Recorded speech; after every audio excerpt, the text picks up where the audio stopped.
Hey guys, Dave and Len here. Welcome to Wargame Chat. Today we're going to talk about our favorites in wargaming. So I'll start with one here. Favorite Wargame magazine. Well, there's two of them for me. Modern War, which is... Are they out of business or are they about to go out of business? They stopped publishing Modern War. Oh, okay. Well, anyhow... Yeah, I think they had low subscriptions. So. Yeah, that's what I figured. Yeah, I liked Modern War. And then the old Aries magazine I liked quite a bit, though that one reviewer they had in there I didn't like very much. But other than that, the games in the old Aries magazine were good, and a lot of the articles in there I liked. There's also a new Aries magazine, and I kind of liked it when it first came out. It's a weird magazine. It's 90% short stories. Some of them are science fiction, some of them are fantasy. And then there's a game in there. Well, the short stories, the stories themselves were good, but they were so overwritten that it was difficult to read. I mean, it was the kind of, I don't know what it is with this modern writing that's coming out of these colleges, but if someone's writing a book now and the person's standing in front of the door about to press the doorbell, they say, oh, he moves up to the door and he's about to press the doorbell. And then they have 3 or 4 paragraphs where he describes things from his childhood. And by the time he's done going through all this, you forget he's even at the door and you forget he's about to press the doorbell. So it's Tolkien. Oh, okay. He started that. Yeah. So, I mean, the concept of the new Aries magazine, I guess the concepts are right. What's your favorite Wargame magazine? Okay, the sentimental one is Strategy and Tactics. Since I've subscribed to them since '74. That has to be my favorite. Even though Against the Odds has a lot of good stuff. Yeah, they do. Like Pockenschlag was good. And yeah, because Against the Odds, they seem to be like they're more daring. So you either have something that really bombs, and or else you have something that's really good. And also Compass Games is also another good one too. They also been reprinting some of the Canadian simulations games. So what was that? Which one? Compass Games. Oh, okay. Paper Wars. Paper Wars, yeah. Which is good because now I can play these games without using a magnifying glass. The rules were kind of in very small print. I actually prefer the Paper Wars games to the Strategy and Tactics games, personally. True. What I think nowadays is S&T is focused more on strategic games. So they tend to have designers that are, could put together a good, like a Russian front game. But sometimes you may want to do other stuff. But then again, was on the recent one, the Rio Grande game, which is a hypothetical war between... in Mexico and after the American Civil War, where we helped one faction against another. So that's kind of daring and different. All right, favorite magazine game. My favorite is Born of Titans from the new Aries magazine. That was a great game. It's basically about mythological Greece and stuff. I haven't played it in years. I got to pull it out again. But if you guys want to read my review of it, I have it on my website. That's definitely the best magazine game I've ever played. What about you? The one I could think of is the original Frederick the Great game, and because I played that so many times. Was that an S&T game or S&T? Gotcha. Did we ever play that here? I can't remember. I think we played the Avalon Hill one. Oh, okay, gotcha. I don't know if you were too happy with it. The thing was, it's totally when I first got it, it was totally unique. And I thought it was one of the most complex things around. And of course, years later when I pulled it out, it was like, oh, this is nice and simple. And you can play a couple games. What's that one from S&T that you brought over here that time that I liked? Men-at-Arms or something like that? I can't remember what it was, but I thought that one was really good. Okay. Is that a medieval game or Middle Ages? Yeah, something along those lines. Yeah, it's been years since we played it. Okay. All right, and now as far as favorite solo games, mine is Zulu on the Ramparts from Victory Point Games. It's a Joseph Miranda game. It's a card-driven game where you're trying to keep the Zulus from coming into Rourke's Drift and taking over the fort. You play cards that allow you to shoot and stuff. and the Zulus are moved by some chits you pull out of a cup. Whenever you pull them out of a cup, it tells you what horn or whether it's a loins or whatever will move, and so on and so forth. So you're trying to constantly push them back or destroy them. That's definitely the best solo game I've ever played. But colorblind people can't play it, though, I've been told, because the counters that they pick out of the cup for the Zulus, colorblind people can't see the arrows on them or something, so they're unplayable to them. What about you? Okay, I was thinking Source of the Nile. After all these years, still the best solo game. Even though it can be played with two people, but it works better when you're fighting against the system. Gotcha. And it's a card-driven game, too. And you watch out for elephants on the veldt. Even though someone told me he's more worried about the bad water. That tends to wipe out his expeditions. What was that video game they had people play when they were a kid where you would die of dysentery if you had bad water? The Oregon Trail. Oregon Trail, yeah. Yes. I know there's a board game on it. Yeah. But, there's a new version of it on that Apple Arcade or something, but it's not any good. The original Apple II version was the best version. Yeah. All right, and then the next one, favorite two-player war game. I honestly can't say this. I like so many two-player war games, I couldn't even begin to tell you which one I like the best.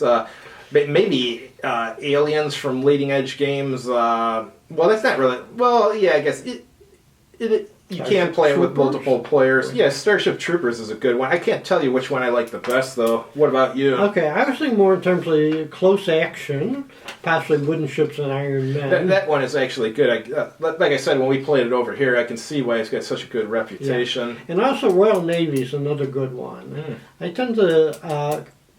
Again, I put the emphasis on these are games I played many times. You know, a lot of times, sometimes with some of the battle games, is that you only play it a couple times because it takes too long to set up and play. So, all right, favorite science fiction war game. Well, I have three of them. Starship Troopers. That's my favorite of the old ones from Avalon Hill. And then Damocles Mission from the original Aries Magazine, where you're in a space shuttle and there's some ancient alien artifact in outer space, and you come on board the artifact and you're exploring around and you can activate certain things in it and stuff. That was pretty cool. And then as far as a micro game, science fiction game, I'd have to give that one to Creature That Ate Sheboygan. That's even better than Phobos Rising. Okay, favorite science fiction game for me would be Star Force Alpha Centauri. I remember that one. Yeah. Well, you had a hard time with it, understanding it. Yeah. Well, I didn't tell you I liked it. I just said I remembered it. What I like about it, it's totally different from other science fiction games. Because I hate to say it, a lot of times when you have starships, it's like, you're doing battle cruisers off Guadalcanal. You got proton torpedoes, phaser guns, armor, things like this. This one's a strange one where you use sonic powers to push ships around, and then you put people to sleep or something. So, but it's so totally different. There's also not too many counters, so it's easy to set up. There's a lot of unique space games from the late 1970s. Yeah. All right, next one, favorite wargame website, obviously besides my own, the Centurion's Review. That would be Consim World and Community.Consim World. That covers all the conflict simulation games that are out now and stuff. It's really cool, and the community on there is good and stuff. There's tons of reviews and playthroughs and unboxing videos listed on Community.Consim World, and even have a topic section about video games that play like war games and stuff, so that's pretty cool. That's a good one. Any websites you like? Board Game Geek. Yeah, that's a good one too. I should have mentioned that too. A lot of times it's like, okay, I'll check Board Game Geek, see if there's any errata, or sometimes there's any advice on how to play it, or any recommendations about it. And like I had a problem with Wellington's Victory. Technically, you could stack all the battalions in a brigade in one hex. So I'm saying, well, gee, 8 to 10 units in a hex? But someone pointed out that only the top guy fires. and everybody retreats at the same time. So you probably want to spread them out, at least put 2 units per hex at the beginning. So.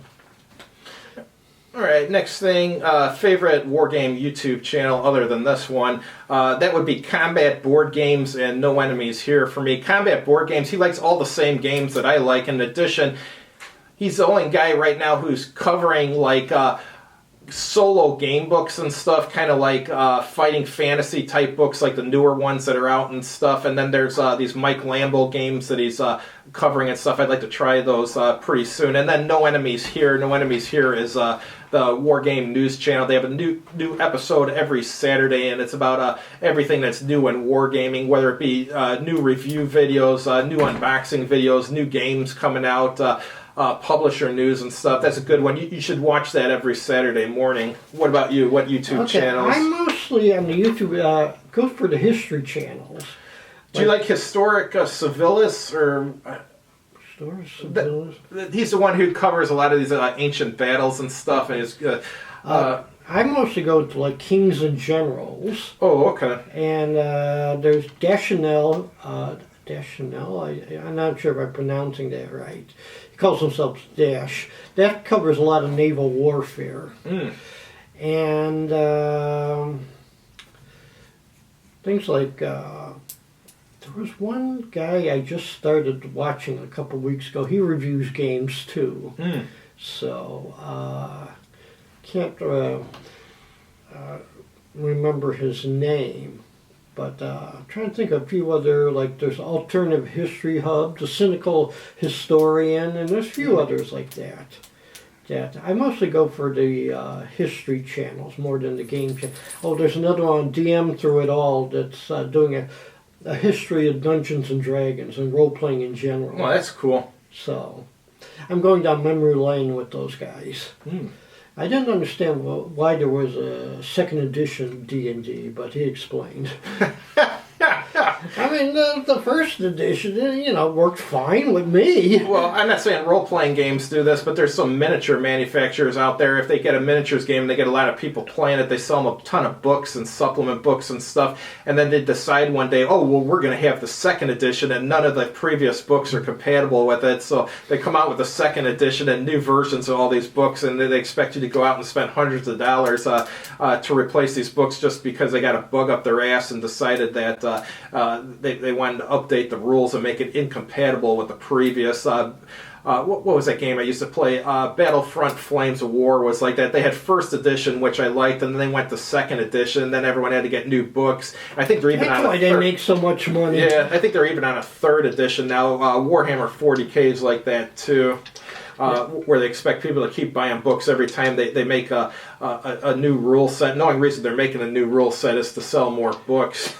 Well, when I was at the 7 Years War Association, some people were talking about, because we were talking about how Gary Gygax was lucky. He timed it right, when he brought out D&D. This is the time people were into fantasy.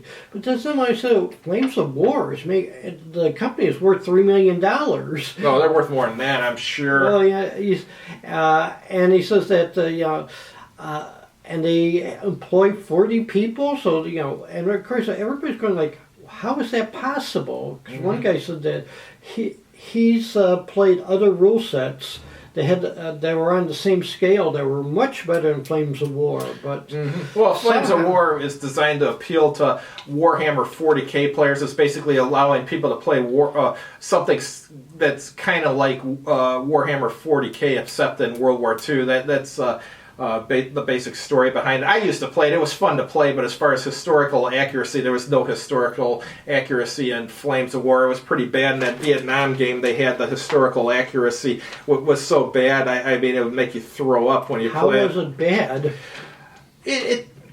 It played like, it didn't play anything like the Vietnam War, and they had this stupid stuff like, instead of calling the NVA, they called them the PAVN. Let me tell you, I've read tons of books on the Vietnam War, and I've never had any author refer to the NVA as the PAVN. I mean, come on. There are People's Republic of North Vietnam, or... Well, they were called the North Vietnamese Army. PAVN is People's Army of Vietnam, or some nonsense like that. Okay.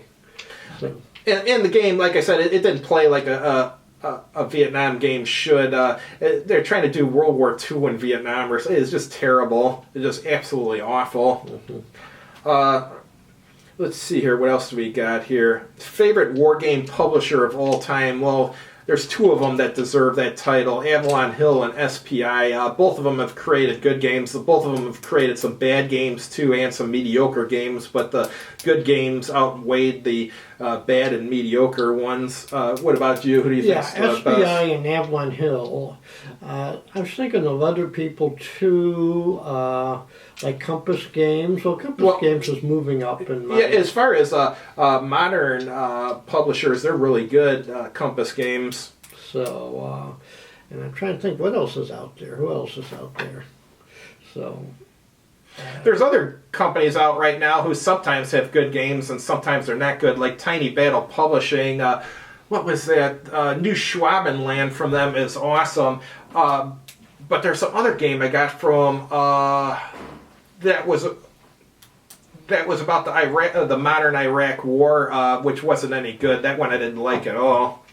So they're like kind of hit and miss. Some of the games are good and some are not. And then I'm not too much into their science fiction solo games from that company either. Those are kind of hit and miss. The Gamers had some good stuff out now. I'm not sure. I think Multiman Publishing is you printing their stuff or reprinting it. I'm not sure how that works. So, all right, next one. Favorite microgame. This changes constantly. Right now, for me, it's the cheap creature that ate Sheboygan. But 2 weeks from now, it might be something else. If I play something else and I get back into it or something. But right now, that's the one. What's your favorite microgame of all time? Melee, the original Melee. Yeah, that is a good one. Yeah. And I think the other one that was connected with it was Wizard or something. Yeah. Yeah. One thing I was this week looking at. Sometimes what I used to do is take Melee and take out like a tactical map. Instead of fighting in the arena, where they have no, put it where you have some bushes or some terrain and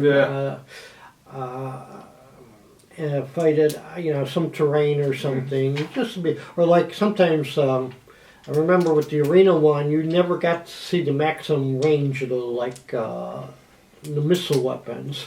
If you got a regular map out, you could say, "Oh, look, crossbow! I'm shooting 40 hexes." And then they had some science fiction. I don't know if you call them expansions or what for Melee back in the day. They used the Melee combat system. I can't remember. I got one at home. I can't remember what it's called. The Melee system turned into GURPS. Yeah. GURPS is a classic role-playing game. I got a copy of that rule book at home. I got the copy mostly for nostalgia. It's doubtful I'll ever play it again because D&D 5th edition is so good. But as far as role-playing games that are not D&D, that's a really good one, GURPS. Mm-hmm. All right, favorite game designer, that would be Neil Zimmerer. He had all those games from micro games from Mayfair Games I like the Castle and Transylvania and stuff. And then he also had that some of those Yaquinto games like the Fall of South Vietnam, I think it was called. As far as a very simple Vietnam game, that one was a lot of fun. I mean, you're not going to call it a historically accurate one, but one that's just pure fun, definitely. That's why I like Neil Zimmerer games, is because he always... Whenever there was it looked like whenever there was a choice where he could either make the game fun or he could make it more historically accurate, he would choose to make it fun. So that's why I like all his games. He made Naval War 2, which was from Battle Line originally, and then Avalon Hill. That's one of the most popular war game card games of all time. That one, there's no historical accuracy in it whatsoever. It's super fun, but you can have like ships from different navies in your hand and stuff. So, but it's great to play though. What about you? Well, actually, I was thinking the Battle Line Yaquinto guys, Steve Peak and S. Craig Taylor, designed a lot of games, because I think Taylor not only made Wooden Ships and Iron Men, but they also, Submarine, and then there was Air Force and Dauntless, which was World War II air combat. And, this is the first time I was able to play air combat in World War II. Mm-hmm. And it seemed like at the time there was only World War I and jets. Mm. And also, James Dunnigan, Yeah, he was a great designer. And so, who was the other one? Butterfield from SPI. Yeah. Richard Berg and I think Joe Miranda. With these three, I played so many other games, so I must, mention that. So, and mostly enjoyed most of them. Mm-hmm. So I, give them a shout out to them. All right, favorite game shop. The best one I've ever been to in my life is Games Plus in Mount Prospect, Illinois.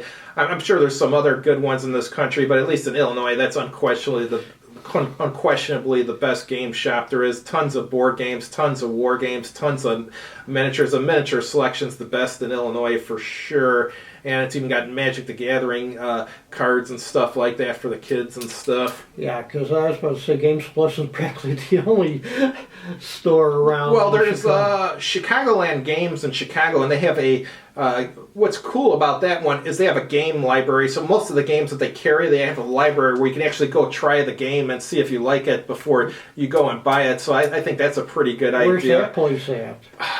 In Chicago, pretty far east by Foster, I think. I can't remember the exact street. It's been like 4 years since I've been there. Dojo. Dice Dojo, that's the one. Chicagoland Games. Yeah, okay, yeah, that's them. They have you a been good there? selection. Yes, I last time I've been to there. I stopped by after I saw a play by Babes with Blades.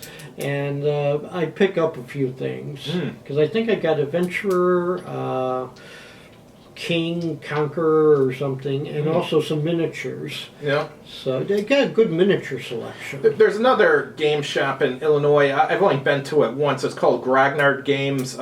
They've got miniatures and stuff there. It looks pretty decent. One of the things I got to go by I saw in Harlem something called Gamer's Goat.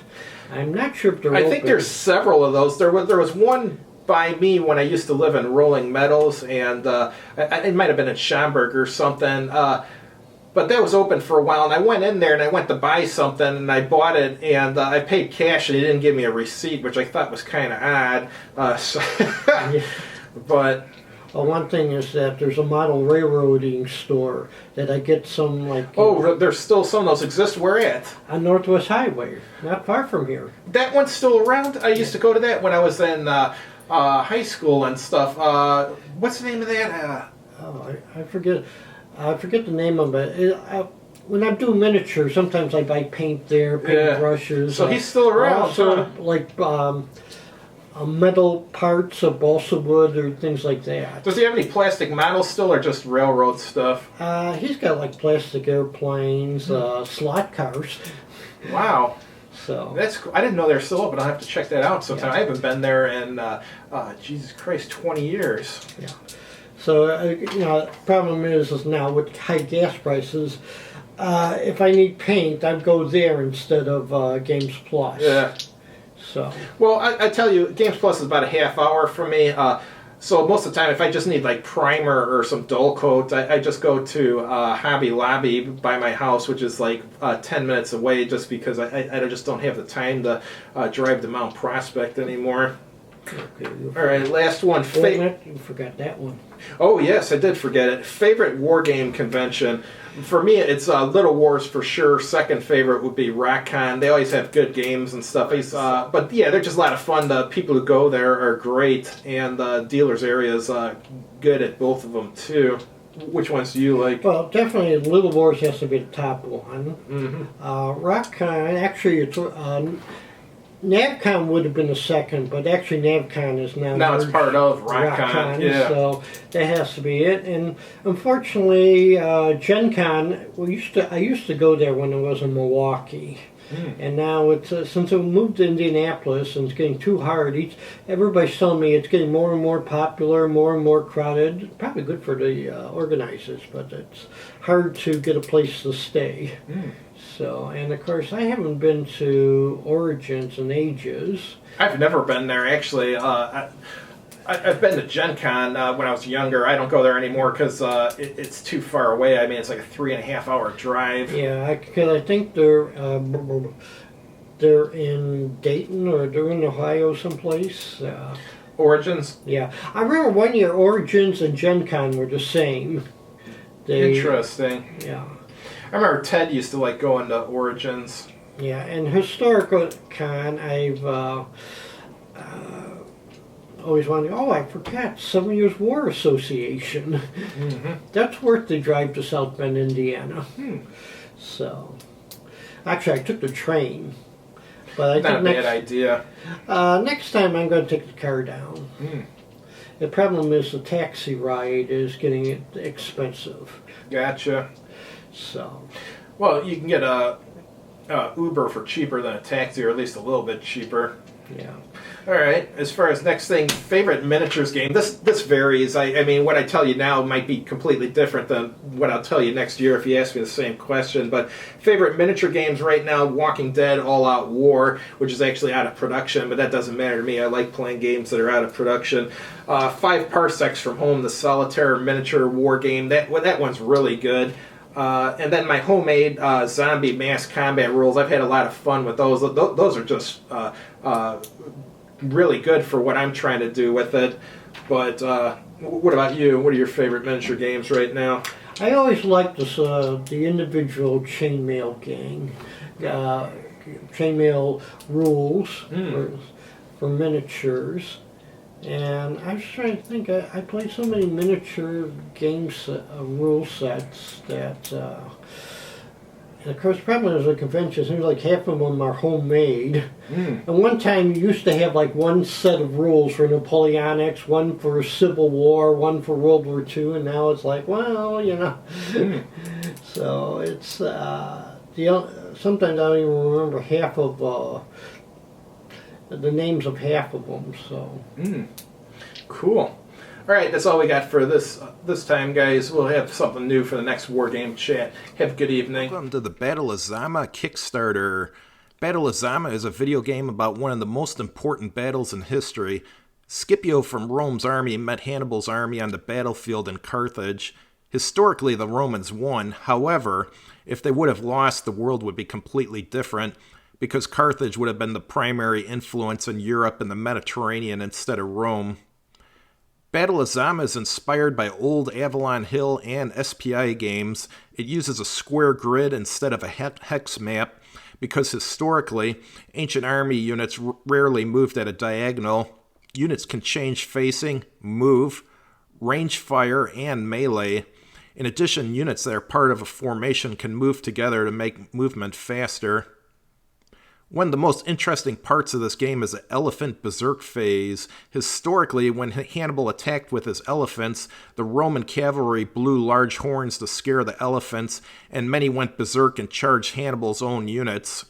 In this phase, the elephants are completely controlled by the AI, and the ones that randomly go berserk will charge in a random direction and then do both a ranged and a melee attack at whatever unit they are near.